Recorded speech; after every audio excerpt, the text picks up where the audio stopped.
AdLib is the smartest way to activate programmatic. Built for expert traders, yet easy enough for any marketer.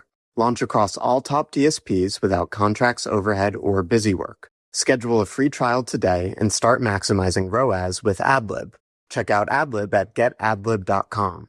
Thank you to MediaOcean for sponsoring Open Market. It started with some friendly banter on X, and now we're running a series of ads recapping the 13 announcements they made in June. Last week was the adtech platform Spark Matrix. This week, it's the Video Advertising Bureau report on CTV. Using Innovid data, the VAB showed how consumers are shifting toward ad-based streaming as they reevaluate the cost of ad-free platforms. I don't need to reevaluate the cost of any ad-free platforms because I stole Eric's passwords. Don't worry, Eric's family. He hasn't been watching Sex and the City. That was me. Tune in next week for another news highlight and visit MediaOcean.com/pod to learn more. Welcome to Open Market, a podcast about building companies in the advertising industry. I'm Joe Zappa. I'm joined by Eric Franchi and a former Wall Street Journal reporter who has arrived to tell everyone that I'm right about PR being dead. It's Mike Shields. Hello. You're like an auctioneer. I didn't know how fast you do the introduction. It's impressive. I can speak very fast, and when I listen to this pod, I'll listen to it at 2.5x because I'm actually embarrassed of how slow I am. But I'm like, we need to crank it the F up. All right. Eric has me working, guys. You think I'm in this factory just creating these clothes and these content slowly? No, Eric's like faster. You got to slow down for me, though. I'm having trouble following this. That's okay. I know that reporters work fast, Mike. Like you've been on deadline. You've cranked out that content. That's true. Although I'm, semi-retired. It's funny. I actually had a doctor's appointment the other day, and he goes, it was a new doctor. I have an allergist, and he's like, what do you do for a living? And I was like, I don't know. I'm a content guy. That's what you've been demoted to the lowly status of like content guy. And it's not like I'm saying I'm a YouTuber, and it's bad. Anyway, sorry, Eric, please go ahead. Well, most people know you today for the content that you create. You have Next in Media, which is your newsletter and your pod. That's correct. Yes. You have worked at Digiday. You've worked at AdWeek. Worked at Wall Street Journal. Yes. And throw in Business Insider towards the end there. That's right. Those are the big ones, yeah. And you and I have known each other for a long time, man. Yeah. Like a bunch of jobs ago for both of us. I'm trying, I don't want to say 20 years, but it's... Yeah. I was doing some Googling ahead of this meeting because I'm talking about content that is so old that LLMs haven't even bothered to index it. And you were writing stuff about Undertone and me in 2010. That was the first one that I found. So it's been a long time, dude. I'm getting no checks from OpenAI for that content. You're right. So no one cares. Anyway, we thought it would be interesting to have you on because we talk a lot about CEOs and execs making their own content, becoming their own content channels, kind of rewriting the book of PR. Yeah. We've yet to have a reporter on, right, Joe? Yeah, no, I think it's yet another illustrious credential in your long line of prestigious distinctions. Mike Shields is the first. You're finding there's a reason that folks like myself are not on this side usually because we're not good at it. But we'll see how it goes. I'm already uncomfortable. I already believe in you and I'm hyping you up. That's why I'm like, Wall Street Journal reporter Mike Shields. I'm like, listen, clients, you guys are desperate to know how to get into the Wall Street Journal. This guy's about to tell you. If we did a like YouTube hype beast headline for this, it would be like, Wall Street Journal reporter Mike Shields tells your CEO why they're not cool enough to get into the Wall Street Journal. Click here now. The immediate impetus for your coming on was that you just sent me a casual email where you're like, hey, I'm a former reporter and I agree with this stuff. Like PR does kind of suck and it is kind of dead. And I imagine that's coming from the experience of a reporter who's like, 90% of these pitches I'm getting from adtech PR people freaking suck. So tell us more.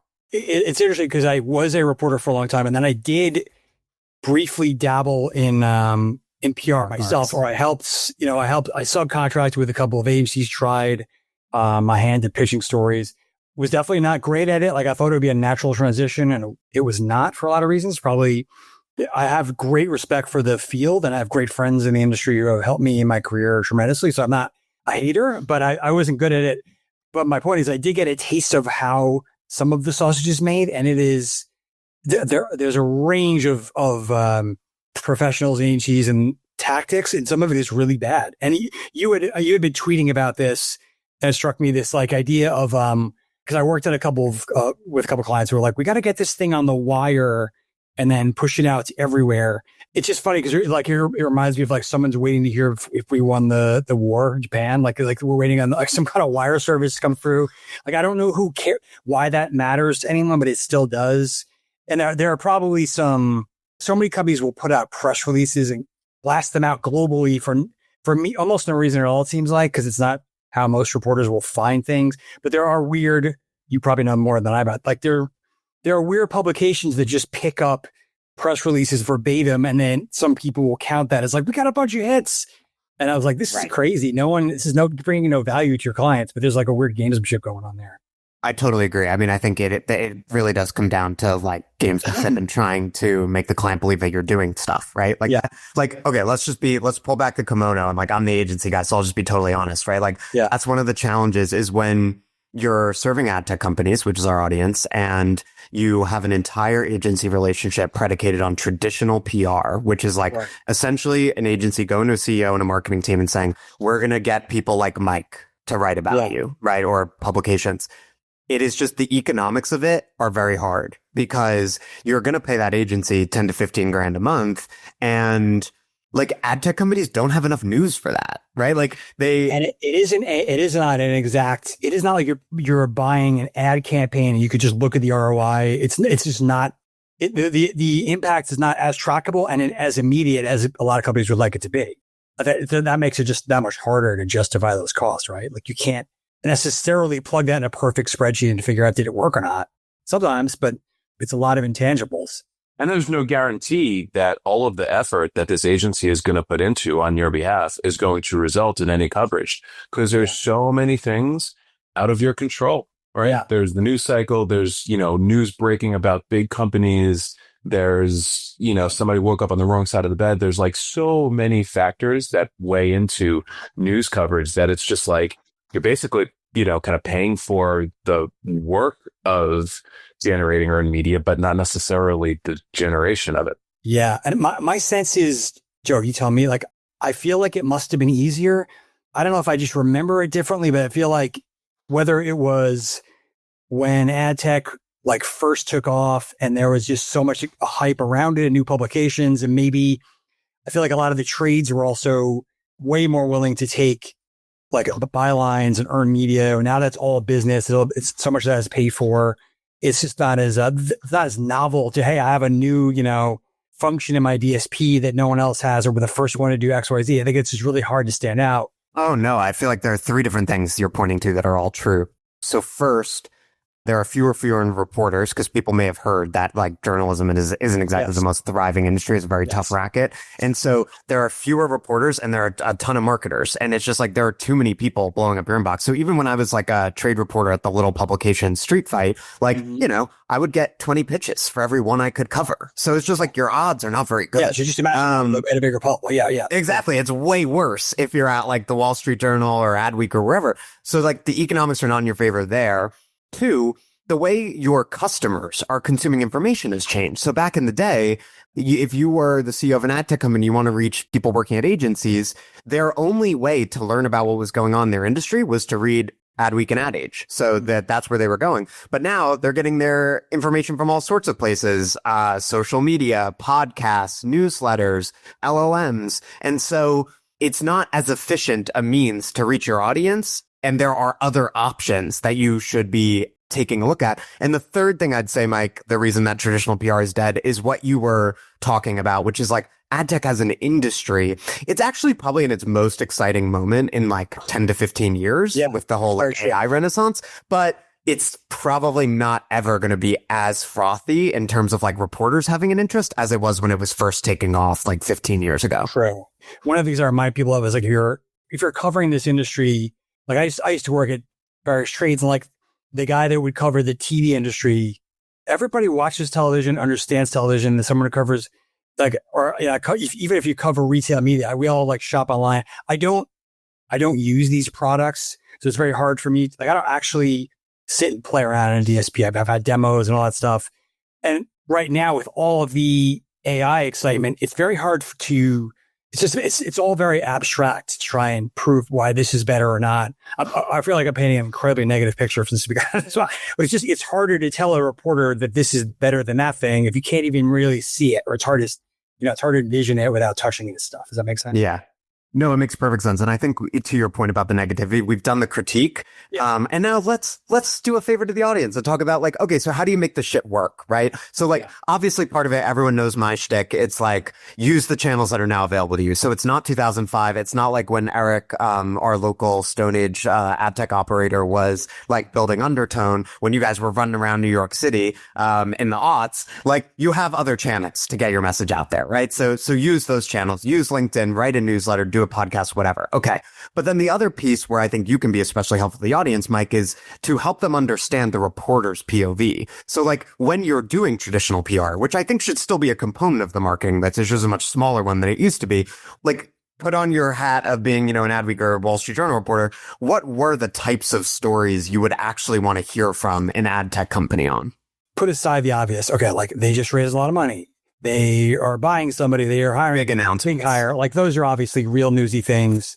I mean, this is a little bit old school, but you want to it's still a relationship business and you want to help.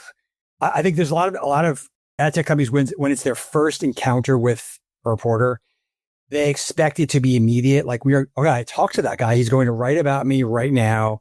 And it just doesn't always work that way. And you got to like set expectations because you might just help that guy or gal think of something that he's going to write about in 2 months. You might be educating them on the part of the industry they don't understand. It's always very hard to not sell your business when you want to talk to a reporter. I get that. But like, if you could be a not purely transactional, but relationship, trying to build a relationship, trying to talk about real issues in the industry and help them understand XYZ trend, as much as you're learning about your product and your company, like that's going to pay off for you over time. It's just, that takes a lot of patience. Obviously, anybody who can, besides hard news, you want to be able to help them understand trends, understand companies' motivations, I think. And you want to, even if it's on background authority, everybody wants dish on, it's an industry dominated by a few huge companies, right? So like everybody, Amazon is screwing somebody. Did you hear about this? I mean, I'm making this up, but like, unfortunately, like, reporters they love stars and they love winners and losers and blood. And those things are kind of true. So if you could help them, find stuff out like that, that's going to pay off for you. Yeah. So I often say it boils down to three things, and I heard two of them in what you were just saying. One is trends and data, right? If you can come to the reporter and help them understand how the broader industry is changing in a way that macro, maybe you're a data point, but you're not the whole story. Yeah. Another is the sort of like provocative takes or inside baseball or like bucking the consensus. Like if you know something, you can just share it with the reporter and be like, okay, everyone's now talking about Amazon eating TTD, like, but people are getting it wrong in XYZ way. Like you have a shot there, especially if your CEO is a credible person in the industry. I think that type of pitch, I think it's a lot harder if I came to you, Mike, and I was like, I have a CEO you've never heard of who has a take on the Amazon TTD thing. Right. You'd probably be like, I don't know. People go, listen to this guy. He's not known or is not known as an authority on this. You actually bring up maybe it's an extreme example, but if you think of that, the Trade Desk journey, right? Mm-hmm. They're getting hammered now and they're taking another chin, but why did they do so well comms wise for so many years? Sure. They had a product all the agencies were using and they were huge and they raised a lot of money, but like they had a very clear narrative and they had an outspoken CEO, right? And how much did that garner them? No one, when at a time, this is years ago, my frustration was no one would ever say anything publicly bad about Google or Facebook. Now they're getting sued. It's different, but they would, Jeff Green came out and criticized Google and made a name for himself. Whether it was totally real or not, whether we're for the open web, for the little guy, and they constantly hammer that home and Google's monopoly, blah, blah. That's not every company has that personality, but that was a way of really making that company stand out. And then you get the benefit of the doubt and then people cover it all the time. And then you go public, you're huge. Right. That's a good example of like a way to break out by speaking out. Okay. Let's say you're not TTD. Let's say you're not even a DSP. Let's say you're the SSP and you're like the 10th SSP or the 10th largest SSP, right? So inherently not as sexy a category, arguably inherently, certainly not as like sexy a company, the 10th largest. What hope do you have as the CEO or the head of marketing at this company of earning a reporter's attention? And then number two, from the reporter's perspective, how would you even go about counseling this type of company, this type of situation when they, want to start to build their reputation, but, they have so many challenges? Aside from, like we said, if they have some big news, the approach is like they want, I'm sure that, like they could come to you and say, we've got a new product that is 5 times faster, or we have a new identifier that is better than what's in the market. That's going to be tough. You want to come to a reporter, especially, it's one thing if you're talking about working for Ad Exchanger, let's say, when you work at the Journal or Bloomberg, I was constantly having to remind myself and being reminded by bosses, like, your readers are people in the industry and they're also the CEO of a tire company in Michigan or something. And so you have to, like, by nature, they don't care about the SSP, but if they're helping them understand why the hell I'm getting the same ad all the time on CTV or something like that, you have to find ways in that will, cross over into different business categories. Again, not easy. I think you need to take a different approach than just, we've got a new feature. Like I think that's tough. Yeah. And I think that is, if you were to summarize all of these challenges, like that's the biggest one. It's just that, like, we all live our companies every day, right? This is our work, especially if you're a CEO founder, you're extremely invested in it. So you think, these like little differences between SSPs, they're not little to you. You think they're extremely interesting and huge, but it's just like, you have to put yourself in the mind of not even just the reporter, but the reporter's audience. And you have to think that's fascinating to them. It's hard for anybody. It's hard for all of us. We all love our kids the most, and we're all in our bubbles. And it is hard to break out of that. So as someone who, as you said, like, you're no longer a reporter in the most traditional sense, but you still write a lot of content about the space, talk to people, you still do a lot of reporter type tasks and thinking and writing. Where do you get stories? Like, where do you get your ideas of what to write about these days? So I'm not a normal person, probably. Like, I used to be big time Twitter. That's changed. There's still some element of that, some blue sky. I read a lot of newsletters. I listen to pods a lot. I mean, I definitely still read the trades, but I bounce around a lot more than I used to. It used to be maybe a little bit more, not regimented, but just like there was more of a predictable path. This is where it's still old school. Like, I'm talking to people. You got to I think LinkedIn is become a little bit more of a forum for that. It's harder now, honestly, post COVID, because it's either people just don't tend to like do the coffees and the networking and the lunches they used to. You got to concentrate on the events a lot, but I feel like those are where you get some of the best ideas. There wasn't a architecture a couple of years ago or those kind of things that really matter now, at least in our universe. And this is another thing that I tell CEOs a lot and marketing leaders is these things are complementary. Because like when I ask you as a reporter type person where you get your stories, you say the other channels where they can reach not just their customers, but also folks like you and improve their standing in media relations, right? Like if they are doing interesting Twitter and LinkedIn content, newsletters, podcasts, not only will they be able to reach their customers directly through those channels, but also they'll be better at traditional PR because they'll reach people like you. And I've had clients like do interesting LinkedIn posts and then like that's how they end up getting covered in AdWeek. Yeah. It sets them up. Oh, I like how this person thinks. I'm going to, I want to talk to them. They're predisposed to be a little bit more inclined to listen to you. Do you guys think, I'm turning this around, of course, is it harder now with the AI slopification of a lot of these places? Like I do focus group of one. I get a lot of weird pitches now that feel AI driven, especially when you have a podcast, you get the most random stuff. And LinkedIn's to a degree, you see that. Is it making it harder to discern what's real thought leadership or not necessarily? I think you can spot AI generated stuff, unless it's from somebody that's really, really good a mile away. Like we all know the telltale signs of like what's AI generated, what's GPT generated. And increasingly, like you can spot from a mile away, like what is original content. So I think, the challenge is there's a lot of noise, but yeah, it's easy. That's my perspective. What do you think, Joe? Yeah, I think so. I mean, I think we've all gone through like different stages of the adoption curve with AI, right? Like my initial reaction was negative as a writer. I don't know if you had this, Mike, but of course I was, exactly. I was like, I don't need this. I actually went all the way on the other end and I was like, wait, like this has gotten so much better. Cause like a year or two elapsed in between when I first like reacted. And then I was like, oh, this has gotten so much better. It's really good. And it is. And like, it's quite good. It can learn how you write, right? And it can kind of mimic you. So if you're careful about how you prompt it, it can do that. But now I've kind of settled into what I think is a more natural, like medium ground where I'm like, okay, it's very useful, but I actually tend to like it more, as most people use it, I'd say, as like a sort of research tool and dialogue partner, and then also as an editor. Like I tend to write long. It's very good at taking something I've written and cutting the fat. And so I'll use it for that kind of thing. Yeah. I am notorious for typos and spelling problems and all that. And it just, and especially when you're a one-man operation, there's no team here. So it becomes my editor backup too, totally, which is really helpful. One question for you, Mike. As an independent creator, right? Like you don't have the WSJ email anymore behind you. Right. And you're writing stories. Do you find it more difficult to get people to talk to you, or in this age of, just like Substacks and podcasts and everybody is a creator, it's the same thing. Like people will respond and work with you on a story.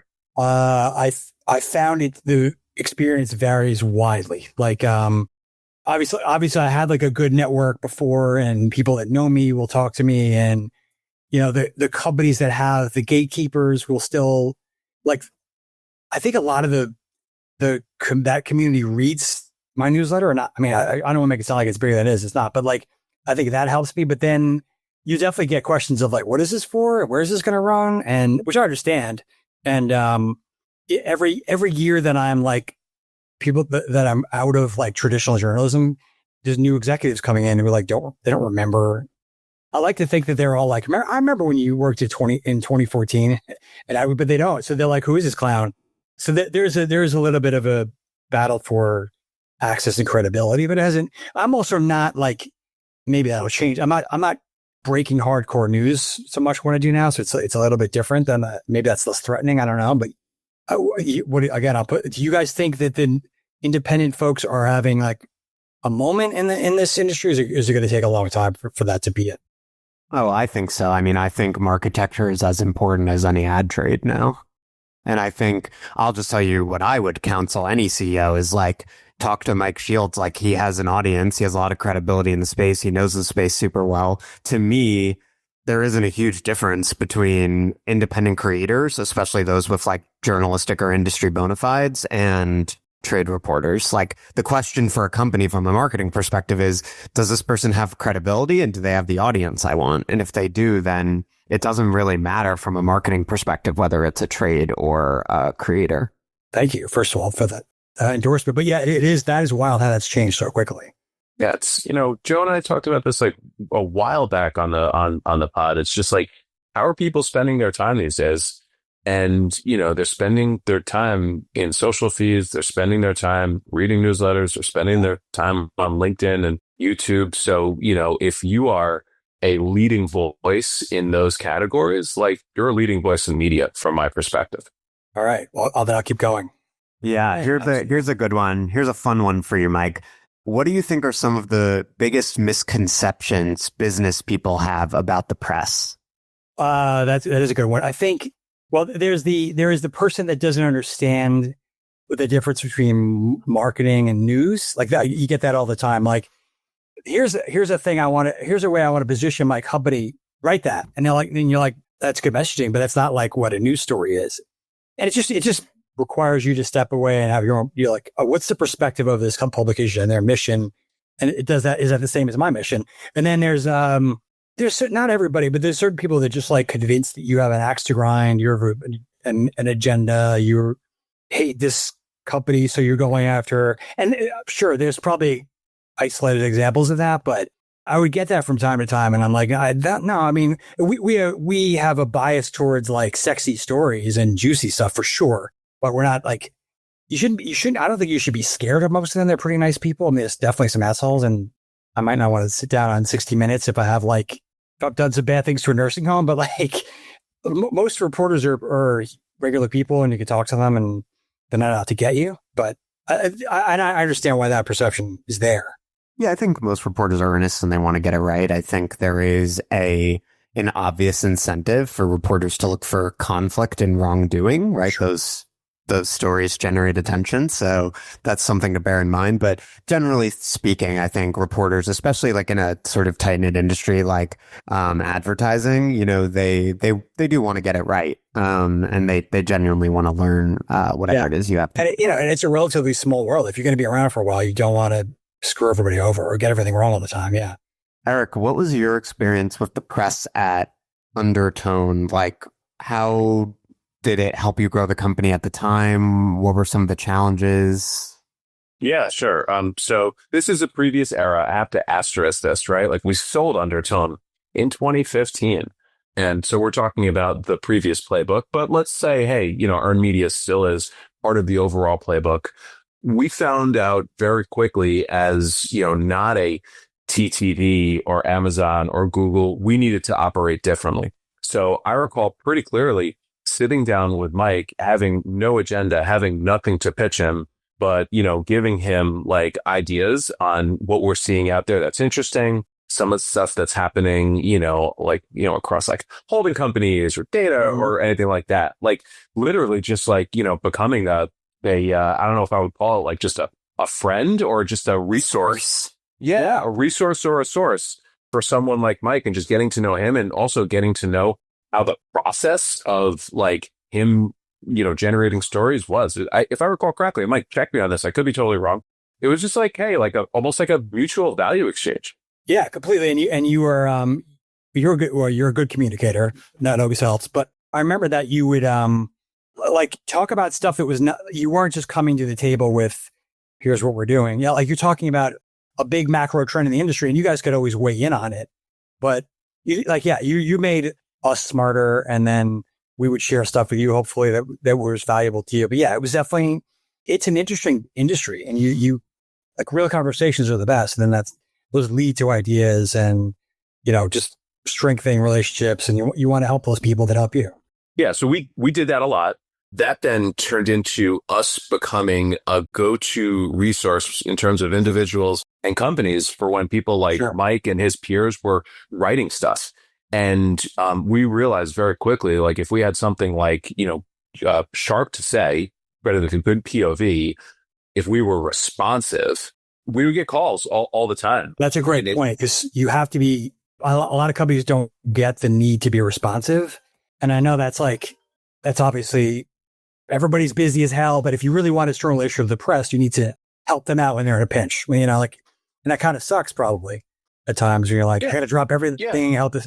But at some point we found that it built us into having the reputation of, I would argue, a bigger company than we were, of more of a leader in the space that we were, of, everybody generally kind of getting what Undertone was, because in addition to, I think, being responsive to stories that people were writing, people began to, understand, trust us, and like write stories about us. So I think it absolutely helped to build the reputation and affected the ultimate outcome of the business by focusing on this stuff. And like, I can tell you for a fact that the CEO of Perion, who acquired Undertone at the time, they said that the reputation and the brand and just everybody having awareness of the business factored into them acquiring the company. I mean, yeah, I think to this day, and when we had Terry Quadge on, he underscored this more than anyone, that, brand is and attention from a marketing perspective are absolutely critical to acquisitions. But I think to this day, like Undertone is like one of the main like positive brand associations with Perion. So yeah, they've done a great job. They've done a great job, like to this day, for sure. I think what has changed, lest I leave us on an unduly positive note, is that it is harder nowadays to get the like Mike, I don't think if I have one of my random client CEOs like text you and be like, hey, I want to shoot the shit about adtech, like you're not going to say yes. Like, I think it's like, I think there needs to be like a little bit more of a hook now. For example, okay, let's say I have like an adtech CEO who has like a marketing measurement company. In my experience, they do not succeed by hitting up a reporter and just being like, hey, I want to talk to you about adtech measurement. Yeah, that is hard, especially like a lesser known or like a, that is hard for getting people excited about those kind of things. Sometimes I can see that. Totally. Tim Vanderhook might get you on the horn, but a CEO no one, like very few people have heard of, like, or as Eric said, like the 10th biggest SSP. I think for them, it's what you said. And I think this is the main thing I learned from this conversation. Obviously, I talk about this stuff all the time. So a lot of what you said aligns with what, I'm preaching. But something that I think I'm liable to forget too, because I like live and breathe this industry and I find it all interesting, is that you have to think of that human element and you have to think about like, again, it's not too crazy, but just like, what's a little shady? Like if I'm like a measurement CEO, I'm probably coming to you and I'm like, hey, the way Google and Meta do this particular thing, it's effed up. And it's like, it's not an accurate representation of marketing performance. And I can give you like some data showing you that or help you understand how it could be. Your eyebrows go right up. Yeah. I mean, really. Then they could text you whenever after that's right. I would argue at the same time, it's easier than ever for the 10th largest SSP. And I'm sorry to the 10th largest SSP, whoever you are. Yeah. We love you. Yes. You're going to make it. They have all these channels that are available to them, right? Like nobody's holding the CEO back from posting on LinkedIn and Twitter and, using all of those sharp takes and information that they might, just be like channeling to a reporter and like putting it out there into the world, building out that reputation, and building a following. And there's just like so many examples of companies that aren't leading companies, but like people who have emerged as like, really sharp thought leaders. And, we've had plenty of them on this pod. Like Michael Sullivan from Sincera. Sincera was a small company. Sincera is a small company, right, within TTD now. But, just their ability to, I think, use data in a smart way, produce content, Mike being, I think the voice of it, boosted the reputation of that business. And that wouldn't have happened in 2010. They would just be like a little data business fighting to get on your radar. Right. There would only be so many outlets for them to do that. That's true. Yeah, that's a great example. Yeah. The field has never been more level if you have something interesting to say and you're willing to work at it. Like Matt Newcomb is like of all my clients, like he's my favorite example of this. Like he's just a hustler and he loved like the playbook that I espouse, and he and I worked together and he just did a lot of LinkedIn content and we met every week and he always showed up and was enthusiastic and we create content. And you can't do one. You got to keep going. Yeah. Yeah. You got to keep going. And he just like was super consistent, enthusiastic, and really engaged with people like Eric. And he totally got into the like, the AdTech club of like the 20 or 30 people who are driving the discourse through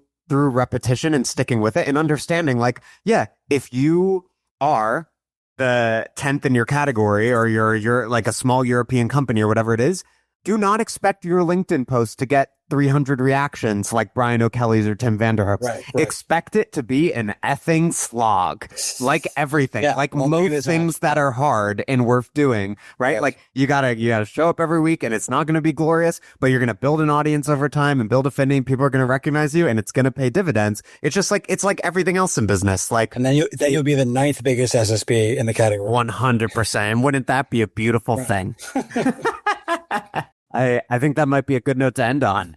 Mike, where can people find out more about you and read all this great stuff that you're creating? Well, I'm on LinkedIn, obviously, but I have my Substack, which is Next to Media, my podcasts, which is on Apple and Spotify, and you can text me, I guess, if you want to. He asked for it. Yes. Mike wants to get completely undifferentiated and self-promotional pitches from you in his texting inbox. I have all the time in the world. Let's do it. Thanks, Mike. See you guys. Thank you, everybody. We'll see you next week.